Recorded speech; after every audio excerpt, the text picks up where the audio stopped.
market movers. This is The Pulse with Francine Lacqua.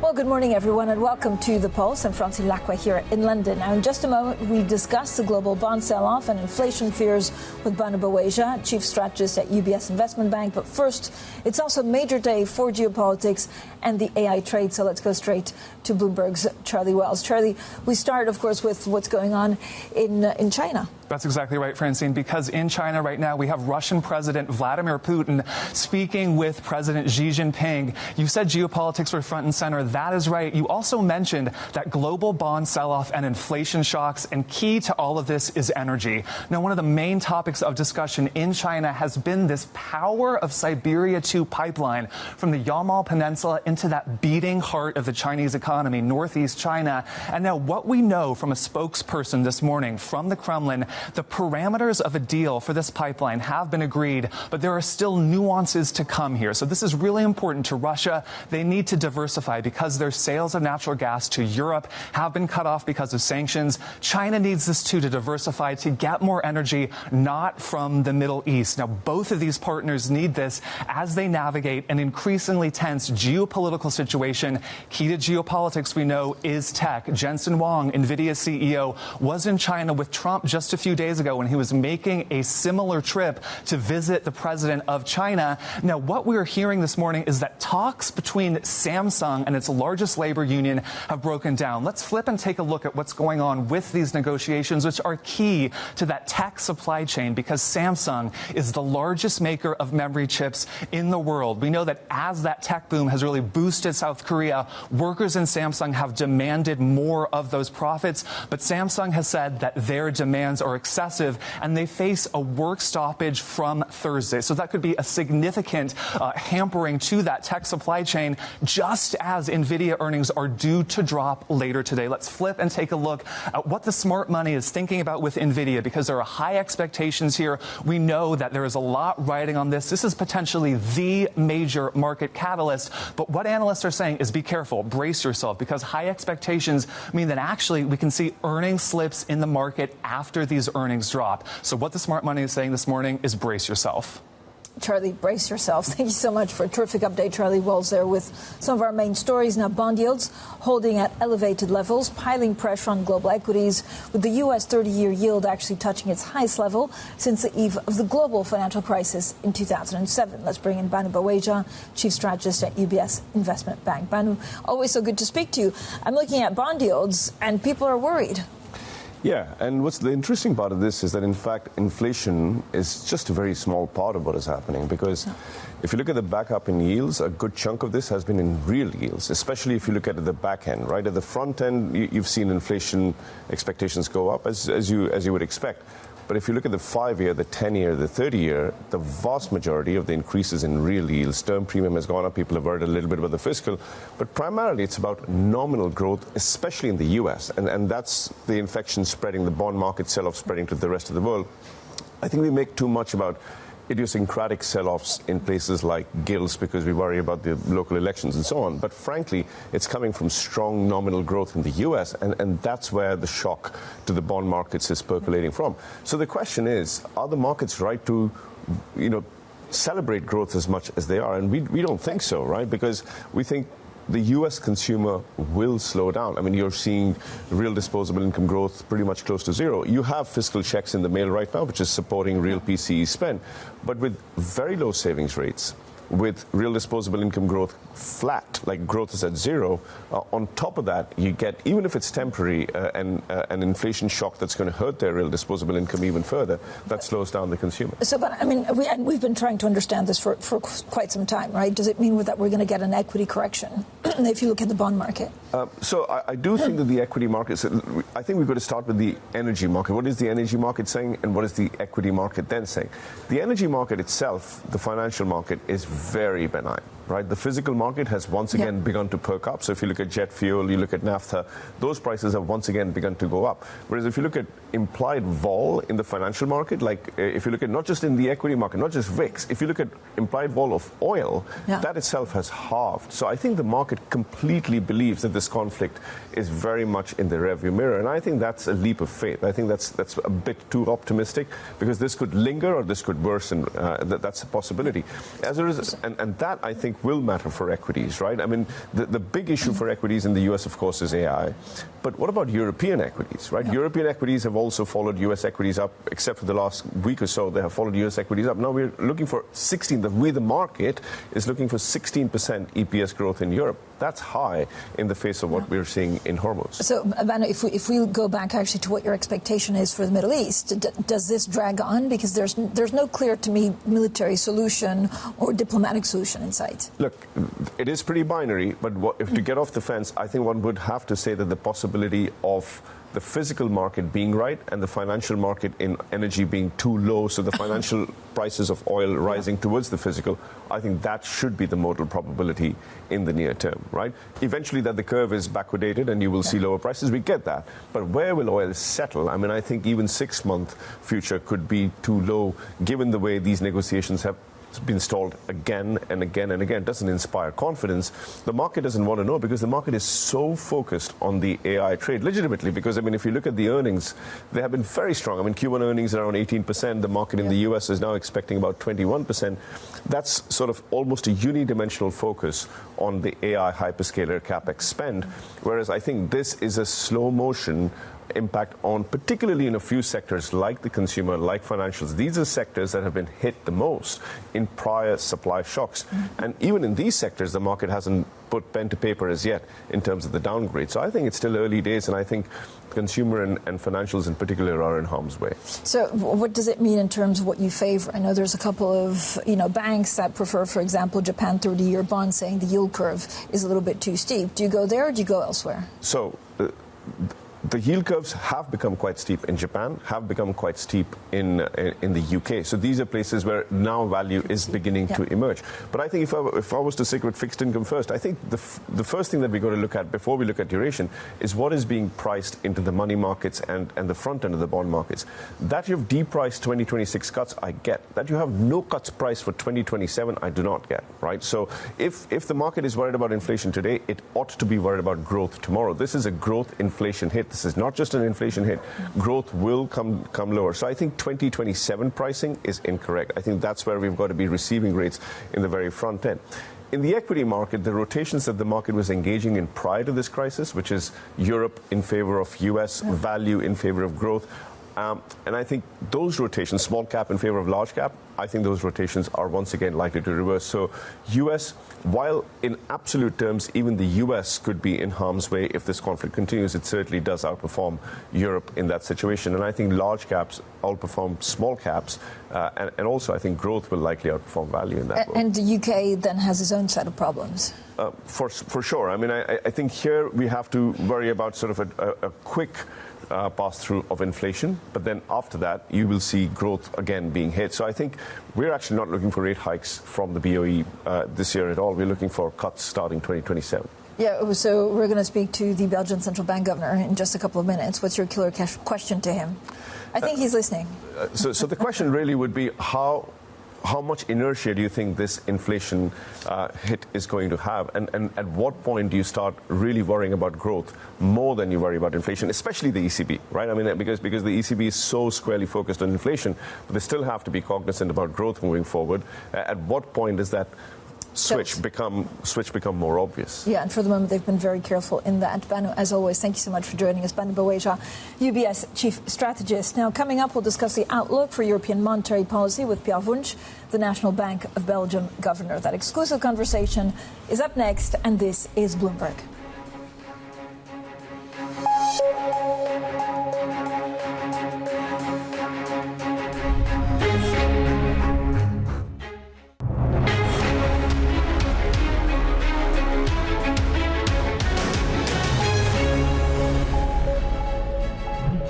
This whole conflict started more or less 3 months ago.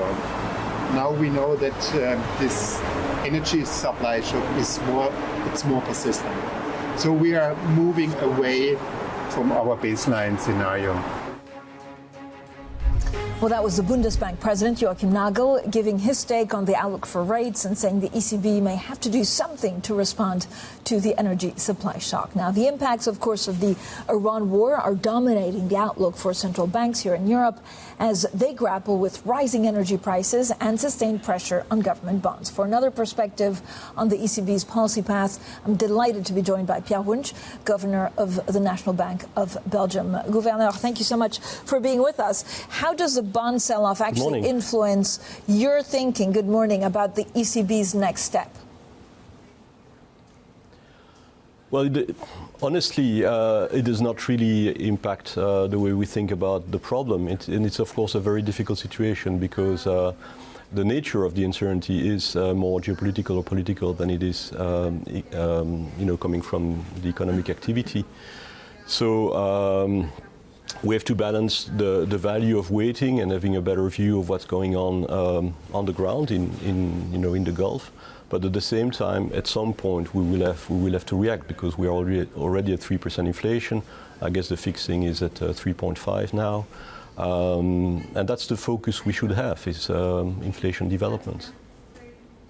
Yeah, so do you think it's more likely to get a rate hike in June? Again, if you only look at the bond sell-off, you either say, well, look, inflation really is a problem, look at what the markets are doing, but at the same time, it tightens financial conditions.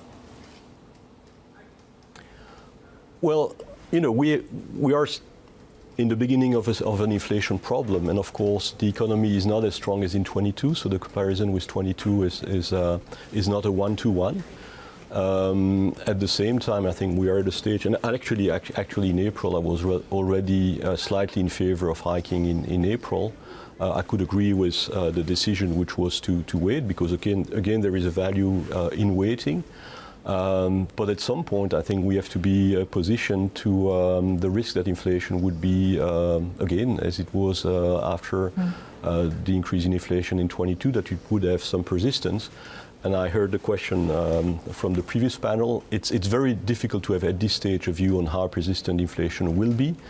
The impression we have is that if we look at B2B, that the pass-through will be quite fast. We hear signal that even the technology or governance of price change is not the same as in 22. In 22, people were surprised by the pickup in inflation. They are not this time, so they will maybe react faster in some segments of the economy where they can. On the other hand, and I have to be balanced in what I'm saying, we don't see anything on the wage front. I mean, the wage developments are very benign. So, Governor, do you think, at this point, given what we know, do you support a move in June for the ECB unless there's a quick resolution to the war tomorrow? Well, I've already said, I guess, even a number of weeks ago, that if the conflict is not resolved by June, that I think the likelihood of a hike is quite high. But we don't know. We don't know what could happen. If there is some form of agreement before our meeting in June, and we see oil forwards falling off a cliff, then we might decide otherwise. But as such, if the conflict is not solved by June, it is bad news, because it's always difficult to read into markets forwards. But I guess some of what we see in the pricing is based on the idea that this conflict is going to be solved sooner rather than later. And you hear a lot of noise or discussions about the fact that there is a disconnect, or there might be a disconnect between the prices we see for oil and the reality that there is a shortage and that we are drawing on the reserves in the West, but probably also in China. Governor, what do the data since the March projection, but also since the April meeting, tell us in terms of where we are in the scenario? Baseline, adverse, or severe? On oil, we are closer to adverse. Gas is lower.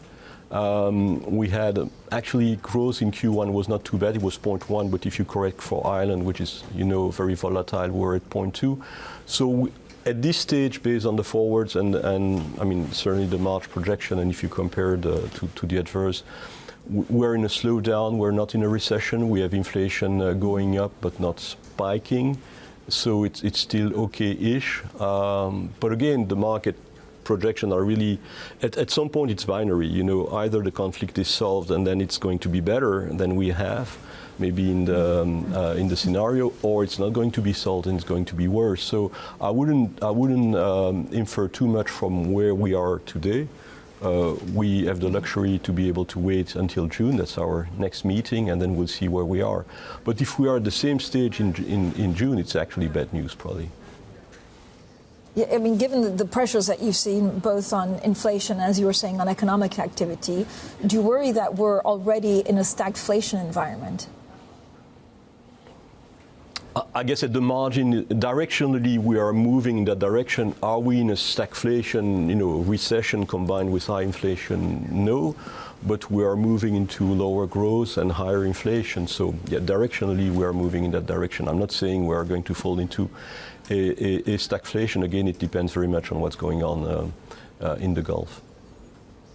But so what's the appropriate monetary response to, I guess, stagflationary soupçons, like indices? I mean, can you kind of cut rate? I mean, what can you do in terms of tweaking rates without giving too much of an impression that you're too aggressive?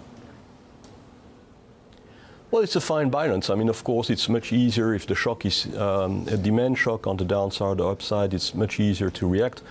We know that the recommendation in the literature when we have a supply shock is not to respond too fast. Mm-hmm. At the same time, if you look at history, the episode of high inflation, inflation way above targets, were always episodes with basically, a negative supply shock. So that's where we need to find a balance. We were a little bit late in reacting last time. The situation is not the same, and it's a fine balance. And again, on that balance, I was already, in a way, I had a slight preference for hiking already in April. So the market is betting on 3 rate hikes, actually, this year. Does that feel too much or about right? Again, that seems, reasonable to me, but we are not in a world where we are going to a sort of middle scenario. Again, at some point, it's more binary. You move to a better situation and oil prices start going down, or the conflict doesn't end fast enough, and then oil prices will go up again. So I see the market forwards more as an average of very different scenario, potentially very different scenario, another sort of base case which is likely to materialize. So I think we have to have that in mind when we consider what would be the appropriate reaction. Depending on where it goes, it might be more, it might be less. But it seems reasonable to me, considering the uncertainty where the market is. Okay, so realistic scenario. Governor, you also recently argued in a paper that if Europe wants to, stay the kind of welfare-creating powerhouse that it has been, it needs to become a more flexible and agile union. What would your priorities be for Europe to stay that way? Well, actually, in a way, the observation was that probably the fact that we are lagging behind on the innovation front, especially when innovation is of a disruptive kind, be it AI or EVs, that Europe is not the first mover. And that probably reflects deep societal preferences. And in a way, the question was, maybe we just want that. Maybe that's a reflection of our priorities, and then maybe it's fine. The question is, what will be the cost going forward of being late on those innovations? And it's not so obvious. You can of course copy, and there is diffusion of technology, but we're not the first mover. But then there is an argument that considering the combination of different structural challenges, population aging, climate, and others, that we need to wake up and be better at these more disruptive innovations. And probably the world is moving in that direction, where technological progress is going to move ever more into the AI and robotics direction, which is more disruptive than the incremental progress we've seen in some industries where Europe is good. We have a current account surplus, so it's not that we lack competitiveness in all sectors. Yeah. But when it's becoming disruptive and you have to change fast, you don't have things under control, then we are not comfortable with that in Europe. And I think it's a deep societal problem, much more than something that you can solve by having these grand plans and even more European integration. I think more European integration would be welcome, but it's probably only at the margin that it would help on that front. But, Governor, very quickly, is this a misunderstanding of the new geopolitical realities for Europe? I think Europe has to get used to the fact that we are not anymore in a world which is rules-based and where, politics is just about, or geopolitics or diplomacy is just about negotiating rules and then following rules. We are in a more transactional world, and we're going to have to learn to deal with, preserve what can be preserved of the old world with friends and people that still want to follow rules, but where we are confronted with more transactional powers, the US and China, then we have to be able to, collect our cards, because our cards are in different compartments. We have to collect them in a deck of cards and be able to play the game that we are requested to play with China and with the US. And that's much more than just following rules that have been negotiated in international fora. So interesting. Governor, thank you for your time. We always really appreciate you giving a little bit of your busy schedule. Pierre Wunsch, Governor of the National Bank of Belgium. Now, after months of negotiations, the European Union has finally agreed the text of its long-awaited trade deal with the U.S. Under the agreement, the EU will remove levies on U.S. industrial goods in return for 15% ceiling on tariff. Let's get more from Oliver Crook, Bloomberg's chief Europe correspondent. Ollie, good morning. So what's the latest from Brussels? The chair of the European Parliament's International Trade Committee is speaking. Yeah, we just heard from him from Bernd Lang, and he was just talking about basically that he was quoting the Rolling Stones and starting his press conference saying that you can't always get what you want, but if you try sometimes you'll find you get what you need, and that they managed to get what they needed from this trade negotiation within the European nations to try to sort of present it back to the United States. And you'll remember Donald Trump has set the deadline of July the 4th, the 250th anniversary of the beginning of the United States, that the EU really needs to bring into power this trade deal that was a handshake between Ursula von der Leyen and Donald Trump July of last year, still not into effect. And so they've basically made the progress that is required. It will have to go back to the Parliament for a vote, back to the member states for a vote. But this has really sort of picked up the cadence about getting this trade deal over the line. What is interesting, Francine, is within this, they have added a couple of notes, and this is what he was referring to in this press conference, that within this deal now from the European side, there is a suspension clause. There's a clause that basically gives the Europeans an ability to suspend this trade deal in the event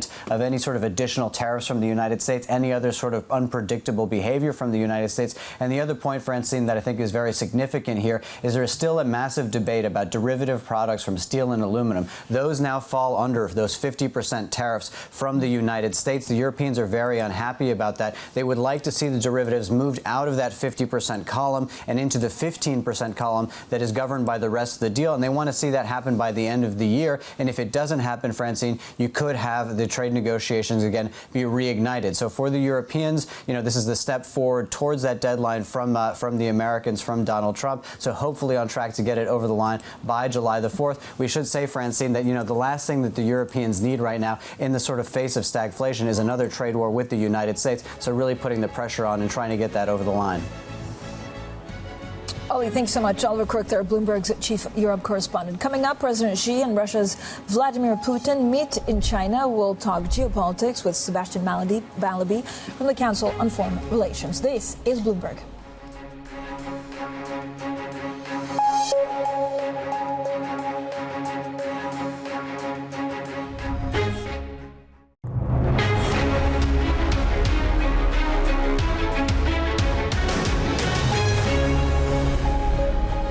Well, good morning, everyone, and welcome to The Pulse. I'm Francine Lacqua here in London, and these are your top stories. Supply shocks weigh on the global bond market after long-end Treasury yields hit their highest levels since 2007. Pierre, the National Bank of Belgium governor, tells us the euro area is at the beginning of an inflation problem, but says the bloc is facing a slowdown, not a recession. Plus, Chinese President Xi Jinping warns against more military operations in the Middle East as he hosts the Russian President Vladimir Putin. So, as we were saying, the Russian President Putin meets the Chinese leader Xi Jinping in Beijing to strengthen their alliance just days after U.S. President Donald Trump's visit. Now, state news agency Xinhua reports that Xi told Putin that a ceasefire in the Middle East is imperative. Well, joining us now is Ross Matheson, Bloomberg's chief Asia correspondent, Jumana Bersetchi, Bloomberg's Horizon Middle East and Africa anchor is also here. So, Ross, if we start with you, good morning to you both. But why are there talks now in Beijing so soon after President Trump was there? Well, actually, this trip was scheduled before Donald Trump's trip was planned to China. This was, in fact, to mark something specific, which is the 25th anniversary of a friendship agreement between Russia and China. So this was planned around that. And, of course, Donald Trump had delayed his initial timing of his trip to China because of the conflict in the Middle East. So they ended up being really close together. That's probably not a bad thing for Vladimir Putin. I mean, he gets to showcase today the extent of the Russia-China relationship so soon after Trump was there. He's been receiving really the same level of pomp and ceremony and fanfare that Donald Trump did from the Chinese, so kind of putting him, in his eyes, perhaps at that elevated level of importance. He gets to maybe listen to what Xi Jinping has to say, if anything, to reveal about his conversations with Donald Trump during their meetings, and hear especially, again, what Donald Trump may have had to say about the conflict in the Middle East. So the timing's not terrible for Vladimir Putin, but it is purely by coincidence. Jumana, I mean, President Xi is saying that the Middle East ceasefire is imperative when meeting Putin. Does that actually make a difference? Well, so far, China have had a pretty hands-off approach. And remember, in the run-up to that summit last week, there was expectation that maybe President Trump would be able to get China to exert some influence on Iran to get them to sign a deal. And, of course, China remain and have been the largest buyer of Iranian oil. So the assumption was that maybe it might lead to some form of a diplomatic breakthrough. But China didn't commit to anything, even though President Trump attested afterwards that China committed to, number one, not supplying Iran with any military equipment, and two, their affirmation that they do want to see a full and unconditional opening of the Straits, and they agree with the U.S. that Iran should never go on to develop a nuclear weapon. Today, in the readout from that Putin summit, Xi has actually gone a little further, saying a comprehensive ceasefire is imperative, restarting the war is even more unacceptable, and adhering to negotiations is particularly important. Top of mind here, Francine, are these comments that President Trump has been making throughout the course of this week, once again threatening to go down the route of kinetic military action unless Iran go back to the negotiating table and agree to the terms that the U.S. are putting forward on a peace deal. So China clearly want to see a resolution. At the same time, the two main players here, that is the U.S. and Iran, still remain very far apart on their respective stances. Yeah, and we'll get back to that, and also the Strait of Hormuz. But Roz, I mean, you were talking about the pomp and the parade that Vladimir Putin saw, which was not unlike what President Trump saw just last week. I mean, does it mean that Vladimir Putin is back as a global power player?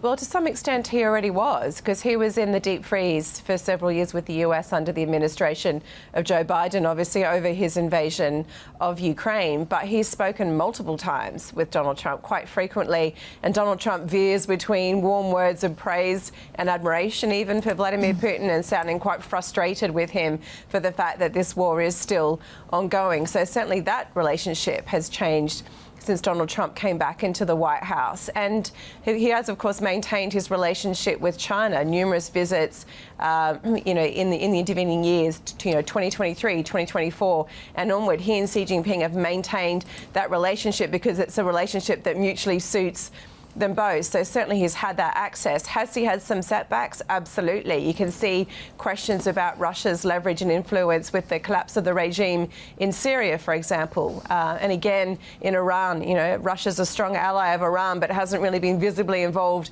in this conflict in terms of supporting Iran. It benefits on higher energy for sure, but showing the limits as well of Russian power overseas. But certainly there seem to be plenty of leaders who are lining up and happy to talk to the Russian president. Jemana, NATO is considering a Hormuz mission to protect ships. I mean, this is something that the U.S. had also floated a couple of months ago, and we weren't sure how that would work. So what's the latest on that? Yeah, absolutely, Francine. And this comes from our own reporting, Bloomberg reporting overnight, quoting sources close to NATO saying that they're thinking about going down this path of introducing a mechanism whereby NATO would get involved with the safe transit of vessels going through the strait if the strait is not fully reopened by the beginning of July, so still a couple of months away.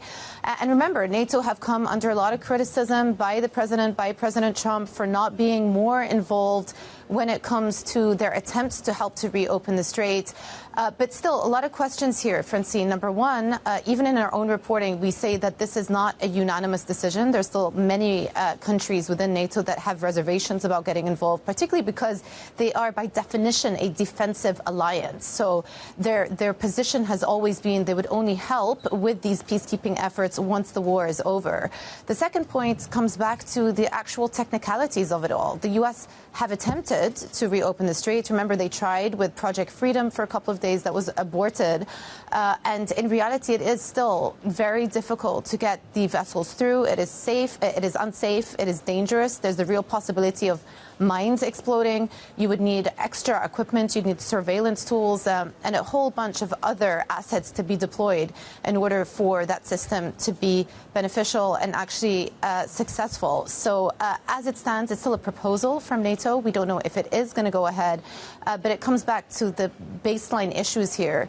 The strait is still effectively shut, and Iran and U.S. are still very far apart in terms of how each one of those are viewing Iran's nuclear capabilities and ambitions. All right. Thank you both for joining us, Jemana Barsetchi and Roz Matheson. Now, for more analysis on the geopolitical and, of course, how it plays into the wider AI race between the U.S. and China, let's bring in Sebastian Mallaby, Senior Fellow at the Council on Foreign Relations and author of The Infinity Machine, a biography on DeepMind co-founder Demis Hassabis that is also a bestseller in a number of countries. So congratulations, Sebastian. Thank you. Look, I don't know when, I mean, we're all looking at pictures together of President Xi with his Russian counterpart, you know, praising the strength of their relationship, but talking about reinforcing bilateral ties. Like, what does that tell us about the state of geopolitics right now? I think the central fact of geopolitics right now is that the US, and particularly President Trump, overestimates his power to shape the international system. So he thinks he can bully Europe and take Greenland. Well, there was a bit of a backlash. He thinks he can go to Iran and easily subjugate them, maybe bring about regime change. He finds himself with an oil crisis. You know, he thinks he can go to China and get them to help with Iran. And the next thing we know is he's got Putin visiting. So across these different areas of geopolitics, there's this fake assumption that it's all as easy as Venezuela, where they just abducted the president. It's not that easy in the world, and America is overestimating its power. But what does it mean for China? I mean, China is also going through big changes economically, and yet I don't know whether President Xi is a real winner in all of this reshuffling. Sure. So China is in this paradoxical position where its domestic economy is not good.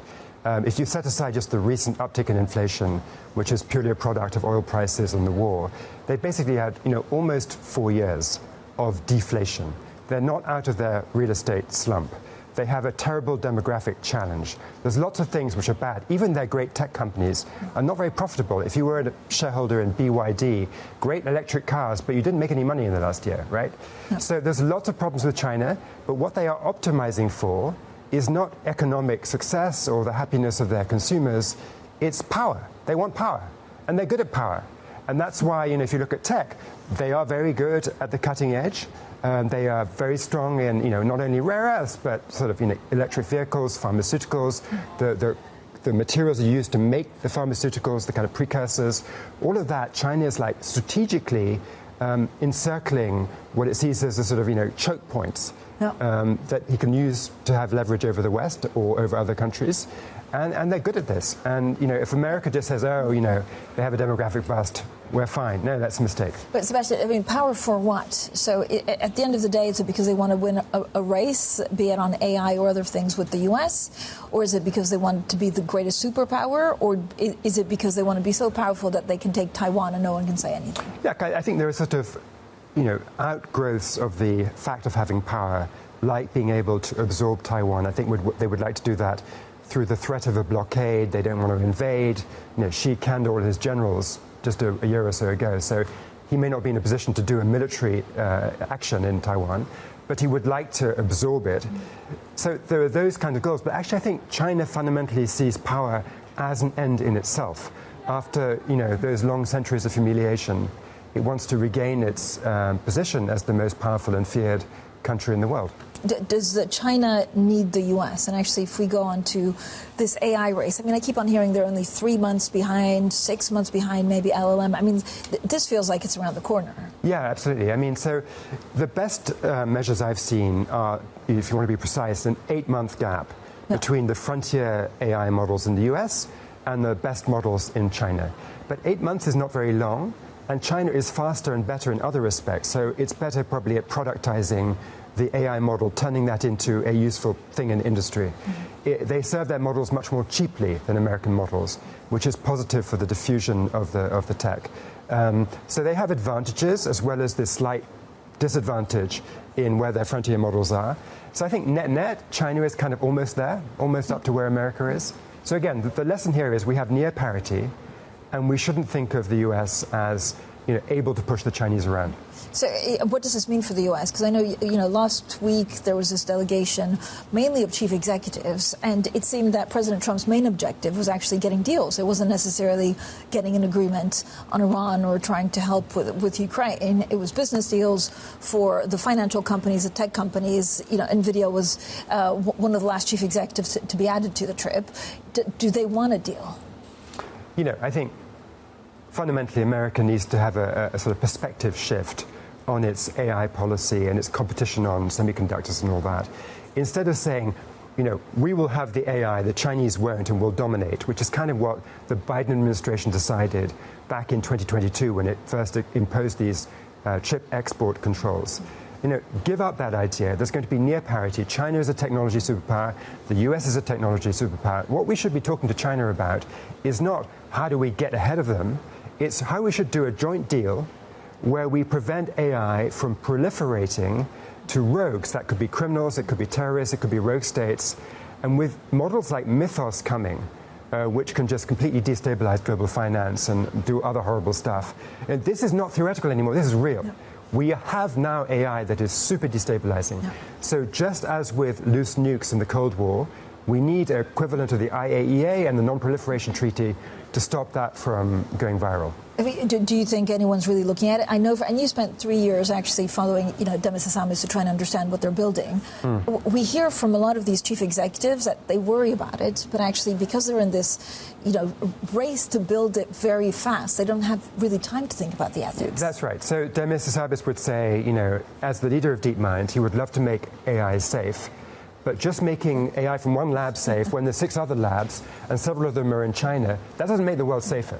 So what he's done behind the scenes in the past is, for example, he suggested to Rishi Sunak, the former UK Prime Minister, why don't we have a beginning of an AI global discussion? And the result was the 2023 summit at Bletchley Park. I think now he's also doing things behind the scenes. But he said to me, actually, if I succeed, my idea for what we should do next, people will think it was Donald Trump's idea. I don't want to take the credit. The way you're effective in this game is you act a bit quietly. Do you think we'll see something on that front from the US? I think, but because the power of these models is getting so scary, I think we will see something. Already the US government has done a 180 from saying, let's just accelerate AI, to suddenly saying, oh, we're worried about Mythos. They've effectively taken control of the rollout of Mythos away from Anthropic, the lab that created it. And they've said, you don't get to decide, Anthropic, who your customers are going to be. We are deciding who you're going to give this model to. So the US government has waded in. They're scared of this technology. They see the need to control it. They want to regulate it. And by the way, guess which government likes regulating the internet? China. So there is a shared interest there between the US and China, and we ought to be leveraging that joint interest. Sebastian, thank you so much for joining us. As ever, Sebastian Mallaby, their author and senior fellow at the Council on Foreign Relations. Now, coming up, we discuss the concerns of shaking up the world of private markets. That's coming up next. And this is Bloomberg.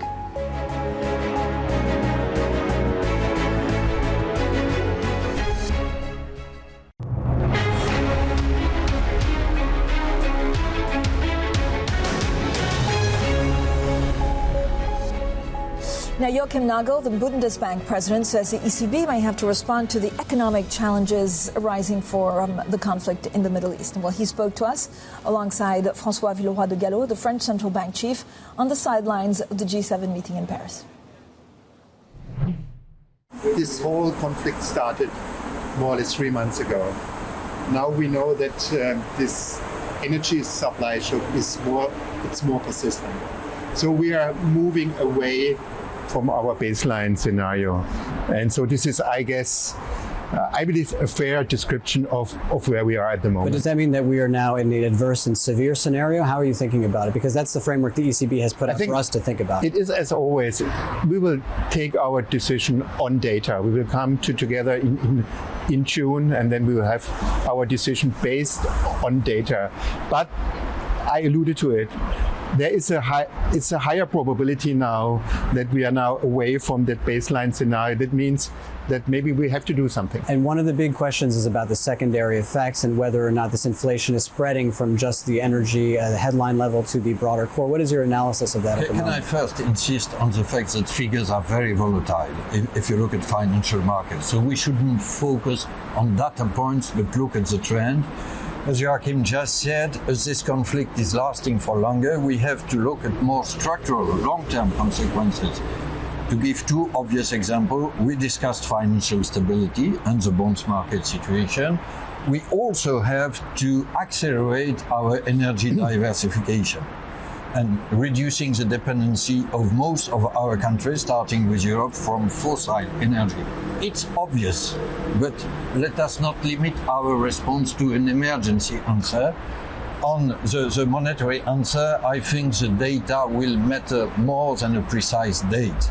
And this is focused on the second round effect. So for the market's expectations, so they say that there's going to be 2 to 3 rate hikes from the ECB this year, beginning in June. Are you comfortable with that analysis? Do you find that that is a correct interpretation of what we've seen so far? I guess it's not helpful to speculate about maybe the numbers or when do we what. I think this is not helpful. I think this meeting-to-meeting approach based on the data that we have on that meeting, this is the right way to do it. So we showed our commitment over the last 4 years. We hiked 10 times, we lowered 8 times, and we will show the same commitment when we're coming together for our next meeting. We think of the French... Yeah. Can I add on markets 2 things? We are not market-driven, we are data-driven, obviously.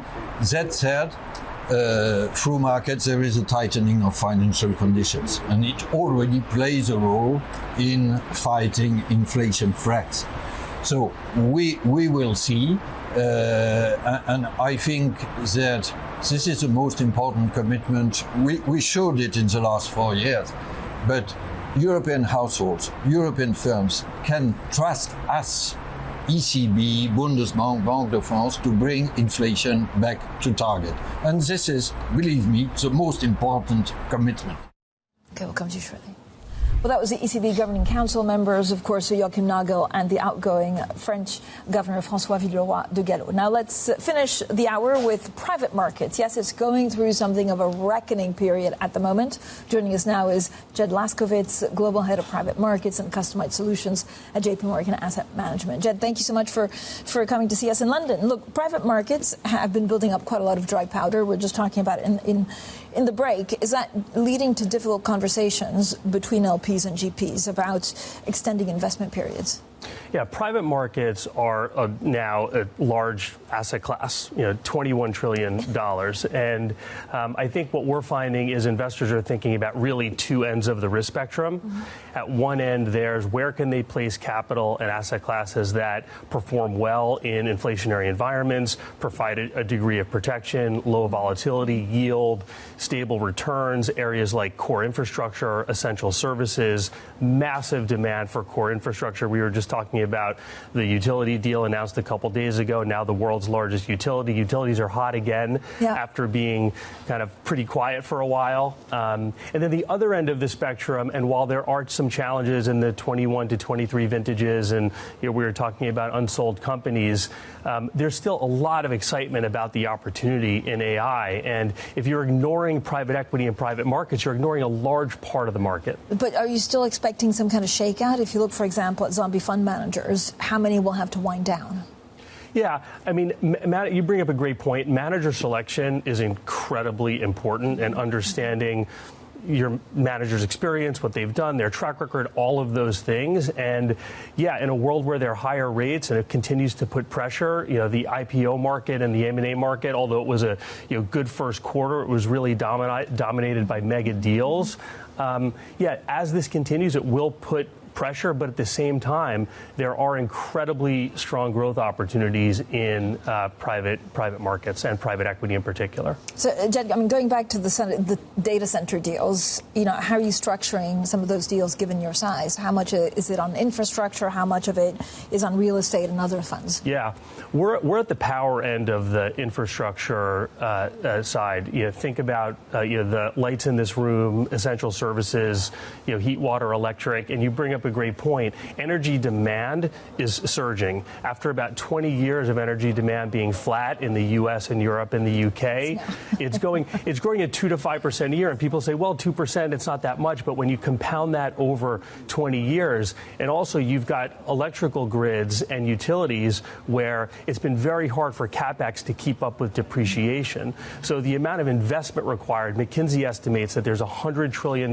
needed to enter this market in the next 20 years, out to kind of 2040. And at the same time, there's been $1 trillion raised in closed-end infrastructure funds over the last 5 years. So there's going to be a tremendous amount of capital needed to continue to fund this. And we haven't even talked about the energy transition, which is just essential for Europe and essential, to meet increased energy demand. But Jed, we've also had this 10-year, backlog in P exits at this stage. So what does that mean? Are you concerned about P unable to sell their assets? Could the secondary, part of private markets exceed the size even of the primary market if they can't get out? I think this relates a little bit back to the depth of private markets, because companies are staying private for longer, because there are benefits to doing that. I mean, we just co-led, and Bloomberg led the story. We co-led the Databricks Series L. We got to know Databricks around the Series B as a client, and then first invested in the Series J. And the fact is that companies can stay private for longer, and the ecosystem to provide liquidity in the secondary market and in the form of continuation funds where you believe there are strong companies and good investments exists. So I think the fact that there is more liquidity in the private equity market within the ecosystem is a good thing. It doesn't mean there aren't challenges and companies that might have challenges as higher rates persist and the M&A market isn't quite there with the amount of breadth that it needs in order to unlock some of those earlier vintages. And Jed, also, I mean, the conversation is really changing, around retail. And actually, do you think retail investors and retail capital will form a significant part of private credit's future expansion? Yeah, I think broadly speaking, across the alternative asset classes, absolutely yes. Yeah. And I do think private credit will continue to play a really important role in individual investor portfolios. I do think any asset class that has taken on that significant amount of flow in a short period of time, will from time to time have its challenges. And there was the AI wobble, but by and large, it's been idiosyncratic. I do think when you think about a diversified alts allocation, real assets, private equity, private credit, over time, individual investors will need to build a more diversified allocation, and the opportunity for things like the LTIF and the LTAF, regime in Europe, and the different structures in the U.S. provide opportunity to provide that level of diversification and advice. One of the questions that gets asked is how come that market hasn't grown faster?